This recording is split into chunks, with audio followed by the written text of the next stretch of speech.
नमस्कार, मैं हूं विकास टेकरे और स्वागत करता हूं आप सभी का द हिस्ट्री यूट्यूब चैनल में। और आज के इस वीडियो में हम समझेंगे हुमायूं को, जो कि बाबर का पुत्र था और मुग़ल काल में मुग़ल वंश का दूसरा शासक हमें देखने को मिलता है। हम यहाँ पर हुमायूं को समझेंगे, साथ ही साथ ये भी जानेंगे कि हुमायूं अपनी किन गलतियों के कारण अपने साम्राज्य से हाथ धो देता है और शेर शाह सूरी इसको धोबी पछाड़ इसकी कुटाई करता है और फिर बाद में इसका क्षेत्र इससे छीन लेता है और बाद में फिर शेरशाह सूरी सूरवंश की स्थापना कर देता है। तो ये सारी बहुत इंपॉर्टेंट चीज़ें हैं, इसलिए मुझे उम्मीद है कि आप पूरे ध्यान से इस वीडियो को देखेंगे, समझेंगे। और डिस्क्रिप्शन बॉक्स में टेलीग्राम चैनल की लिंक है, वहाँ पर जाकर आप इन नोट्स को देखेंगे। अगर आपके पास समय है, आपके एग्ज़ाम में समय है, तो आप प्रॉपर नोट्स बनाइए, और अगर समय का अभाव है तो आप इन्हें अच्छे से रिवाइज़ कीजिए। आपके जो खुद के पर्सनल नोट्स होंगे उनके साथ भी आप इनको कंपेयर करके देख सकते हैं, क्योंकि जो नोट्स मैं यहाँ पर जो पढ़ा रहा हूँ या जो मैं आपको दे रहा हूँ ये यूजीसी नेट लेवल के नोट्स हैं। तो अगर आप नेट जेआरएफ की तैयारी कर रहे हैं तो ये आपके लिए काफ़ी फ़ायदेमंद होंगे। अब देखिए, 1530 से 1540 और 1555 से 1556, ये दो टाइम पीरियड यहाँ पर क्यों दिख रहे हैं और ये थोड़े से कंफ्यूजिंग कर रहे हैं। तो यहाँ पर देखो, 1530 में इसको अपने पिता से वसीयत के रूप में इसका राज्य मिलता है, मुग़ल साम्राज्य। 1540 तक ये उसको स्थिर रख पाता है। उसके बाद में बिलग्राम और चौसा के दो बड़े युद्धों में ये शेरशाह सूरी, जो कि उस समय पर शेरखा नाम से लड़ाई लड़ता है और बिलग्राम युद्ध के बाद में वह शेरशाह की उपाधि लेता है, तो उससे ये दो बार पराजित होते हैं और इनको फिर भागकर अपनी जान बचानी पड़ती है और फिर ये देश से चले जाते हैं। फिर ये छत्रसाल एक राजपूत शासक होते हैं, उनके पास में ये कुछ समय पर शरण लेते हैं और फिर बाद में ईरान के जो सफ़विद शासक होते हैं, जो शिया शासक होते हैं, उनके पास में ये शरण लेता है। तो यहाँ पर दो टाइम पीरियड है, 1540 के बाद फिर 15 वर्षों तक ये अपने आप को मजबूत करता है, 1555 ईस्वी तक। 1555 ईस्वी में ये फिर से भारत पर आक्रमण करता है और शेरशाह सूरी का जो उत्तराधिकारी वगैरह होते हैं, हेमू अकबर, जिसको पराजित करता है 56 में, उसको ये यहाँ पर पराजित करता है और यहाँ पर भारत में फिर से सत्ता स्थापित करता है। लेकिन 1555 में ये भारत में सत्ता तो स्थापित कर लेता है, लेकिन 56 में पुस्तकालय की सीढ़ियों से फिसलकर इसकी मृत्यु हो जाती है और यहाँ पर हुमायूं समाप्त हो जाता है। लेकिन उससे पहले हुमायूं अपने विभिन्न कालक्रमों में, तकरीबन उसके पास हम देखते हैं कि 11 वर्षों का समय उसके पास है। तो 11 वर्षों के समय में भारतीय इतिहास को किस तरह से हुमायूं प्रभावित कर रहा है, ये हमको देखना है और समझना है। अब खानवा युद्ध में राजपूतों की पराजय के कारण हम यहाँ पर देखते हैं, खानवा युद्ध किसने किया था, तो हम देखते हैं कि जो बाबर है वो खानवा के युद्ध लड़ता है। तो वीर विनोद के लेखक श्यामल दास के अनुसार खानवा के युद्ध में पराजय के कारण रायसीना के शासक सिलहरी तंवर का विश्वासघात था। बाबर नहीं चाहता था कि साम्राज्य का विभाजन हो और वो साफ तौर पर हुमायूं को कहता है कि वह अपने भाइयों को राज्य न बांटे, लेकिन उदार व्यवहार करे। लेकिन हुमायूं यहाँ पर अपने पिता की सलाह नहीं मानता। बाबर हुमायूं को दो सलाह देते हैं। यहाँ पर वो कहते हैं कि भैया, अपने भाइयों को राज्य मत बांटना, मैं तुमसे अच्छे से जानता हूँ क्योंकि तुम सब मेरे बच्चे हो, तो मुझे पता है तुम्हारी हरकत कैसी है। तो देखो, अपने भाइयों को भले ही प्यार देना, लेकिन उन्हें राज्य मत बांटना। साथ ही साथ बाबर का विवाद होता है शेरखा से, जो कि आगे चलकर शेरशाह सूरी बनने वाला है। तो वह शेरखा के विषय में भी हुमायूं को चेतावनी देता है कि भैया, इससे थोड़ा बहुत बच के रहना, ये बहुत ही कुटिल बुद्धि वाला चालाक आदमी है। अगर इसके पल्ले में तुम पड़ गए तो तुमको ये झाड़ देगा और साफ हो जाओगे। लेकिन यहाँ पर हुमायूं दोनों ही सलाह नहीं मानता है।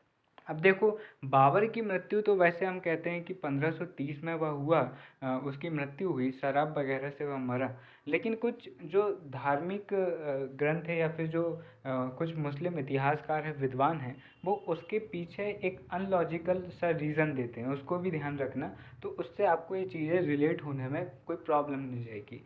बाबर की मृत्यु के विषय में ये एक मत के रूप में चलता है कि एक बार हुमायूं काफ़ी ज़्यादा बीमार हो जाता है और वह ठीक होने का नाम नहीं लेता, मरने वाला रहता है। तो यहाँ पर बाबर कहता है कि हे अल्लाह, अगर आपने मेरे बेटे को ठीक कर दिया तो मैं अपने प्राण आप पर न्यौछावर कर दूंगा। आप मुझे बीमार कर दीजिए, मुझे अपने पास बुला लीजिए और मेरे बेटे को कृपया कर ठीक कर दीजिए। तो यहाँ पर कहते हैं कि धीरे धीरे हुमायूं ठीक होता गया, बाबर कमज़ोर होता गया और इस तरह बाबर की मृत्यु हो गई और हुमायूं पूरी तरह ठीक हो गया। तो ये एक अनलॉजिकल सी चीज़ है, अतार्किक बात है, लेकिन इससे आपको बाबर और हुमायूं बहुत अच्छे से ध्यान रहेंगे। तो यहाँ पर 1530 में ये बनता है और अपने पिता की सलाह के विरुद्ध जाकर अपने भाइयों को राज्य बांट देता है। कामरान को काबुल और कांधार क्षेत्र, अस्करी को संभल क्षेत्र और हिंदाल को मेवात क्षेत्र ये प्रदान करता है। कामरान इन क्षेत्रों के बावजूद पंजाब पर आक्रमण करता है और पंजाब, मुल्तान, लाहौर और हिसार फिरोज़ा पर वह कब्जा कर लेता है। अब हुमायूं यहाँ पर कुछ अभियान चलाता है। उन अभियानों को देखें तो 1531 ईस्वी में वह कालिंजर अभियान करता है।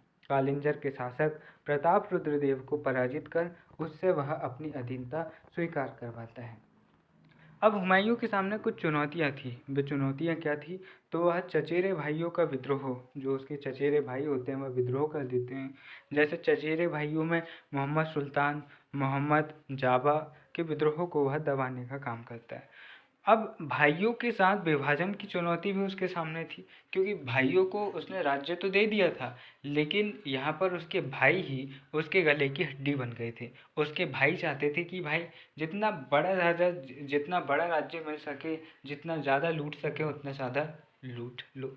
तो यहाँ पर प्रशासनिक संगठन तथा आर्थिक आधार स्थापित नहीं था इस समय पर। हम देख रहे हैं कि इब्राहिम लोदी एक कमज़ोर शासक था और उसके समय पर भी पूरी व्यवस्थाएं चरमराई हुई थी। ऊपर से बाबर ने आक्रमण किया, तो बाबर के आक्रमण के समय पर और राजकोष खाली हो गया, तो हुमायूं के पास तो कटोरा ही मिला। तो यहाँ पर हुमायूं के पास में न केवल प्रशासनिक व्यवस्था चरमरा चुकी थी, बल्कि दिल्ली सल्तनत का जो दिल्ली साम्राज्य को राजकोष मिला वो भी बिल्कुल पूरी तरह से चरमरा गया था। हमने देखा था कि ग्वालियर के किले से इन्हें बहुत ज़्यादा धन संपत्ति तो मिलती है, लेकिन वह इतनी ज़्यादा भी नहीं होती है कि आर्थिक सुधार कर सके या अपनी व्यवस्थाओं को स्थापित कर सके। दूसरी बात यह भी है कि अभी अभी ये राजनीतिक रूप से स्थापित हुए थे भारत में, नए लोग थे, नया राजवंश था, तो लोग इनके कामों में इन्हें सहयोग भी नहीं कर रहे थे। अब अफ़गान शक्ति, यहाँ पर जो अफ़गान लोग थे, हम देखते हैं कि जो लोदी वंश था वह अफ़गान वंश था, भारत की सत्ता में स्थापित पहला अफ़गान वंश था। तो यहाँ पर लोदियों में हम देखते हैं कि बहुत ही ज़्यादा लोदी सरदारों को छूट देकर रखते थे और उनका प्रभाव काफ़ी बढ़ चुका था। तो यहाँ पर जब मुग़ल वंश स्थापित हुआ और लोदी वंश का पतन हुआ, तो बहुत सारे लोदी सरदार जो कि बड़े बड़े क्षेत्रों के जागीरदार बन चुके थे, बहुत प्रभावी हो चुके थे, उनसे लड़ना, उनकी शक्तियों को तोड़ना भी यहाँ पर हुमायूं के सामने एक चुनौती भरा काम था। इस समय चुनार का किला शेर खां के नियंत्रण में था। शेर खां बोले तो शेरशाह सूरी। हुमायूं ने घेरा डालने पर शेर खां यहाँ पर अधीनता स्वीकार कर लेता है। शेर खां, जैसे मैंने आपको बताया कि वह एक बहुत ही कुटिल व्यक्ति था, तो शेर खां जानता है कि भाई मैं जीत तो नहीं पाऊंगा, तो क्या मतलब है कि बिना फालतू में अंदर रहूं, लड़ने की कोशिश करूं, बाद में पता चला कि हुमायूं की सटक गई तो फिर ये मुझे ज़िंदा नहीं छोड़ेगा। तो यहाँ पर शेर खां यहाँ पर आत्मसमर्पण कर लेता है, थोड़ी बहुत तारीफ़ करता है हुमायूं की। हुमायूं यहाँ पर दिमाग से पैदल तो था ही, उसके पापा ने उसको समझाए थे कि बच के रहना इससे भैया, तो यहाँ पर ये नहीं मानता है और शेर खां यहाँ पर अधीनता स्वीकार करके हुमायूं की सेवा में अपने पुत्र कुतुब खां को भेज देता है 1532 ईस्वी में। अब देखना, एक बहुत ही इंटरेस्टिंग बात आगे होगी जब हुमायूं यहाँ पर पराजित होगा चौसा बेलगाम के युद्ध में। तो यहाँ पर क्या होता है कि शेर खां पहले क्या बोलता है कि बहाना मार के बेटा तू हुमायूं के पास से वापस आ जा। तो जो हुमायूं का शेर खां का जो बेटा रहता है ना कुतुब, वह बहुत ही अजीब से बहाने मार देता है हुमायूं के सामने कि भाई ऐसा हो गया वैसा हो गया, और वो चुपके से अपने पिता के पास में आ जाता है और फिर दोनों के बीच में युद्ध होता है। तो यहाँ पर से आप शेर खां की बुद्धिमानी को भी समझ सकते हो कि यहाँ पर तो वो जो हुमायूं है उसकी नज़र से बचने के लिए ऐसा आत्मसमर्पण कर रहा है, ऐसा गिड़गिड़ा रहा है कि हुमायूं को भी लग रहा है कि भाई इसको पता नहीं रहा होगा कि मैं आक्रमण कर रहा हूँ, वरना ये तो हो सकता है कि गेट के सामने सोया हुआ मिलता, जीभ बाहर लाल टपकाए हुए मिलता हमको। लेकिन यहाँ पर जो शेर खां रहता है वो अपनी चाल चल लेता है और इस दौरान वो अपनी ताकत को बहुत ज़्यादा मजबूत करता है और फिर आगे चलकर वह चुपके से अपने बेटे को अपने पास बुलवा लेता है और फिर आक्रमण करता है। फिर हुमायूं ढूंढता है कि बुला के लाओ उसके बेटे को, क्या नाम है उसका, शेर खां के बेटे को, और उसको सजा देंगे हम। इसके जो मंत्री रहते हैं वो बोलते भैया वो तो पहले ही चल गया बहाने मार के। तो यहाँ पर बहुत इंटेलिजेंट शासक, यही कारण है कि मध्यकाल के प्रमुख राजाओं में जिस तरह अकबर बहुत ही ज़्यादा प्रसिद्ध और महान शासक माने जाते हैं, उसी तरह प्रशासनिक सुधारों में और व्यवस्थाओं में शेर शाह सूरी भी मध्यकाल का एक महत्वपूर्ण शासक माना जाता है। अब देखो 1532 से 34 ईस्वी के बीच हुमायूं दिल्ली और आगरा में रहता है। इसी दौरान उसने आगरा में दीन पनाह महल बनवाया और इसमें पुस्तकालय भी वह स्थापित करवाता है। हुमायूं ने दिल्ली में मीना बाजार भी पहली बार स्थापित करवाया। मीना बाजार, अब देखो ये मीना बाजार वाला गाना भी है। तो यहाँ पर मीना बाजार पहली बार कौन स्थापित कर रहा है? हुमायूं स्थापित कर रहा है। और इसका उद्देश्य क्या है? आम जनता के लिए स्थापित नहीं हो रहा है। इसका उद्देश्य है मुग़ल हरम की, यानी कि जो उसकी रानियां हैं, जो उसके परिवार की महिलाएं हैं। मुग़ल हरम का मतलब क्या होता है? यहाँ पर कई बार हम गलत सेंस में लेते हैं कि जो उनकी जो दासियां रहती हैं, या फिर एक प्रकार से वैश्यालय कह सकते हैं, वैश्यालय का जो सेक्स वर्कर जहाँ पर रहते हैं, उस सेंस में भी कई बार हम लेते हैं, लेकिन इसका मतलब ये नहीं होता है। मुग़ल हरम का मतलब होता है कि जहाँ पर जो मुग़ल परिवार की महिलाएं हैं, उनकी माँ हैं, उनकी बहन हैं, उनकी पत्नियां हैं, उनकी बच्चियां हैं। तो जो मुग़ल परिवार की जो महिलाएं जहाँ रहती थी उसको मुग़ल हरम कहते थे। तो यहाँ पर इन मुग़ल हरम की महिलाओं के शॉपिंग करने के लिए इस मीना बाज़ार को स्थापित करवाता है हुमायूं। अब हुमायूं जो था वो बहुत ही ज़्यादा ज्योतिष में विश्वास रखता था। अब इस विश्वास के कारण वह सप्ताह के 7 दिन अलग अलग कलर के कपड़े पहनता था। और हुमायूं यहाँ पर नशेड़ी भी था एक नंबर का, बहुत ज़्यादा अफीम खाता था। यही कारण है कि ये योग्य हो सकता था, लेकिन ये बदनसीबी है इसकी कि योग्य नहीं हो पाया, क्योंकि ये तेज नहीं था। और तेज इसलिए नहीं था क्योंकि ये नशेड़ी हो गया था। तो भैया नशेड़ी मत बनना, वरना आपका काम भी आए हुमायूं जैसा हो जाएगा। अब देखो, गुजरात के अफगान शासक बहादुर शाह ने साम्राज्य विस्तार करते हुए मालवा और मांडू को जीता। उसने चित्तौड़ पर आक्रमण करते हुए अजमेर को जीता। दौलताबाद और बीदर है, उनसे उसने कर वसूला। और साथ ही साथ यहाँ पर जो चित्तौड़ की जो रानी रहती है, चित्तौड़ की जो रानी कर्णावती, इनके विषय में भी ये कहा जाता है कि इन्होंने अपने मंत्रियों की सलाह पर जो हुमायूं है उसको राखी भेजी थी। किसके खिलाफ? जो अफगान शासक है बहादुर शाह, उसके खिलाफ मदद कर सके रानी कर्णावती की, ये सोचकर रानी कर्णावती ने हुमायूं के पास राखी भेजी। लेकिन अगर उस समय पर कहते हैं कि अगर उस समय पर हुमायूं यहाँ पर रानी कर्णावती का साथ दे देता, वैसे भी उसने आगे चलकर बहादुर शाह को हराया ही, लेकिन अगर वह यहाँ पर रानी कर्णावती का साथ दे देता, तो यहाँ पर कह सकते हैं कि जो राजपूत संबंधों के साथ राजपूत और मुगलों के संबंध जो सुधरे, वो अकबर के काल में सुधरे, लेकिन वो हो सकता था कि वो हुमायूं के काल में ही सुधर जाते, और जो स्थान अकबर का हम देते हैं वो हुमायूं के पास होता। लेकिन ये वही है कि जो ये वही कर सकता है जो काबिल है, जो वक्त की समझ को समझे, और जो एक बहुत ही दूरदर्शी राजा हो। तो यहाँ पर इन मामलों में हुमायूं काफ़ी कमज़ोर शासक सिद्ध होता है। अब इसके बाद में देखिए 1535 से 36 के बीच में हुमायूं ने बहादुर शाह के विरुद्ध अभियान चलाया। पहले वह मांडू जीतता है, फिर चंपानेर जीतता है, और बहादुर शाह से लगभग पूरा गुजरात जीत लेता है। बहादुर शाह के पास एक छोटा सा क्षेत्र काठियावाड़ ही बचा रहता है, और हुमायूं ने अस्करी को गुजरात का प्रशासक बनाया। लेकिन चंपानेर के मुगल किलेदार तरगी बेग और अस्करी के बीच में थोड़ी अनबन होने के कारण अस्करी आगरा की ओर चला जाता है। हुमायूं भी मांडू से आगरा चला गया, और हुमायूं की अनुपस्थिति में जो हुमायूं जो रहता है वह मांडू से आगरा चल जाता है।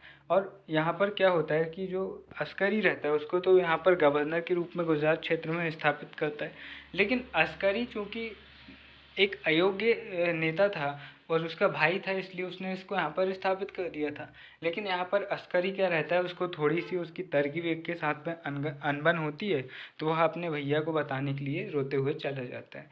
अब इस मौके का फ़ायदा उठाता है बहादुर शाह, और वह फिर से गुजरात क्षेत्र में और अधिकार कर लेता है। अब हुमायूं की अनुपस्थिति का लाभ उठाकर बहादुर शाह गुजरात का एक बड़ा भाग पुनः छीन लेता है। 1537 ईस्वी में पुर्तगालियों के साथ हाथापाई में जहाज से घिरकर बहादुर शाह की मृत्यु हो जाती है। तो यहाँ पर अपनी मृत्यु से पहले तक बहादुर शाह गुजरात का एक बड़ा हिस्सा जीत चुका होता है। इस दौरान शेर खां अपनी शक्ति में वृद्धि करने लगता है। 1537 ईस्वी में किऊल नदी के किनारे सूरजगढ़ के युद्ध में शेर खां ने बंगाल व बिहार के अफगानों को हराया और संपूर्ण बिहार पर उसने अधिकार कर लिया। 1538 ईस्वी में हुमायूं ने चुनार का दूसरा घेरा डाला और शेर खां की योजना के मुताबिक उसके पुत्र कुतुब ने हुमायूं को एक लंबे समय तक चुनार में उलझाए रखा। अब यहाँ पर क्या रहता है, जो शेर खां का बेटा रहता है वो क्या करता है कि यहाँ पर जो चुनार क्षेत्र है वहाँ पर चला जाता है और वहाँ पर उससे पत्राचार करते रहता है और हुमायूं की सेना बाहर खड़ी रहती है। अब हुमायूं सोचता है कि यहाँ पर शेर खां है तो वह यहाँ पर आक्रमण करता है। तो जब तक हुमायूं कुतुब में उलझा रहता है, शेर खां के बेटे में उलझा रहता है, तब तक शेर खां बंगाल के शासक मोहम्मद को पराजित करके बंगाल जीत लेते हैं और अपनी सेना लेकर चुनार की तरफ मतलब बंगाल क्षेत्र को जीत लेते हैं। लेकिन इधर जो हुमायूं रहता है वह भी चुनार के किले को जीत लेता है। तो यहाँ पर दोनों की अलग अलग क्षेत्रों में जीत हो रही है। अब हुमायूं बंगाल और बिहार को फिर से जीत लेता है और बंगाल में वह 6 महीने से ज़्यादा समय व्यतीत करता है। यहाँ पर शेर खां जो रहता है वह पूरे क्षेत्रों को छोड़ देता है और कह सकते हैं कि शेर खां की एक चाल थी। वह अपने बेटे को जानबूझकर उस क्षेत्र में हुमायूं को उलझाए रखने के लिए कहता है। हालांकि वो ये भी जानता था कि उसका बेटा हारने वाला है और वो ये भी जानता था कि बंगाल बिहार क्षेत्र को जीत भी ले तो वह उन क्षेत्रों को हार जाएगा। लेकिन उसकी रणनीति यहाँ पर कुछ और ही चल रही थी। हुमायूं बंगाल व बिहार को जीत लेता है और बंगाल में उसने 6 महीने से ज़्यादा का समय व्यतीत किया और भोग विलास में वह डूब गया। अब शेर खां शेर शाह सूरी, जो आगे चलकर अपना नाम शेर शाह सूरी रखेगा, वह समय के तकाजे को समझता है और चुनार, वाराणसी, जौनपुर, कन्नौज आदि क्षेत्रों पर कब्जा कर लेता है और हुमायूं के दिल्ली आगरा जाने वाले मार्ग पर अपना नियंत्रण कर लेता है। 1539 ईस्वी में चौसा का युद्ध होता है। शेर शाह या शेर खां इस युद्ध में जीत लेता है और इसी चौसा के युद्ध के बाद, मैंने वीडियो में बेलग्राम के युद्ध की बात कहा था तो माफ़ी चाहता हूँ, चौसा के युद्ध में हुमायूं को पराजित करने के बाद शेर खां शेर शाह की उपाधि ले रहा है। अब हुमायूं के भाई हिंदाल ने विद्रोह कर स्वयं को बादशाह घोषित किया। ऐसी स्थिति में हुमायूं अपने एक वफादार जहांगीर कुली बेग के नियंत्रण में 5000 मुगल सैनिक बंगाल में रखकर दिल्ली आगरा की ओर बढ़ जाता है। रास्ते में शेर खां उसको मिलता है और युद्ध के लिए वह पहले से ही तैयार था और उसको ये पता भी था कि अब हुमायूं की सेना कमज़ोर हो चुकी है और वह थकी हारी भी है। तो 1539 ईस्वी में चौसा के युद्ध में शेर खां ने हुमायूं को बुरी तरह पराजित किया और शेर शाह सुल्तान ए आदिल शेर शाह की उपाधि लेता है। अब साथ ही वह बंगाल और बिहार भी मुगलों से छीन लेता है। युद्ध में घायल हुमायूं निजाम नामक भिस्ती की सहायता से हुमायूं दिल्ली पहुंचकर दिल्ली आगरा की ओर बढ़ता है। यहाँ पर कहते हैं कि जो भिस्ती रहता है वो बहुत ही ज़्यादा यहाँ पर बहादुरी से हुमायूं को बचाता है। तो यहाँ पर हुमायूं जब अगली बार राजा बनेगा तो वह भिस्ती को एक दिन के लिए सुल्तान बनाता है और उस एक दिन के कार्यकाल में ये भिस्ती एक मतलब कि चमड़े के सिक्के यहाँ पर ये चलवाता है।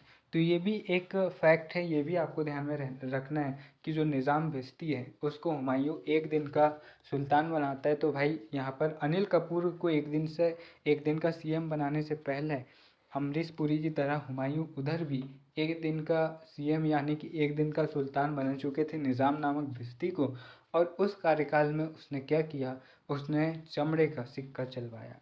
अब आगरा पहुंचकर हुमायूं ने शेरशाह के विरुद्ध अपने भाइयों से सहायता मांगी, लेकिन उसके जो भाई रहते हैं, यहाँ पर मैंने थोड़ा गलत लिख दिया हूँ, उसने अपने भाइयों से सहायता नहीं मांगी, ऐसा नहीं था। उसने अपने भाइयों से सहायता मांगी लेकिन उसके जो भाई थे उसके साथ उसका कोई समझौता नहीं हो सका और उन्होंने उसकी मदद नहीं की। 1540 ईस्वी में कन्नौज या बेलग्राम के युद्ध में शेर शाह ने हुमायूं को पराजित कर दिल्ली आगरा पर अधिकार कर दिया और पादशाह की उपाधि ली।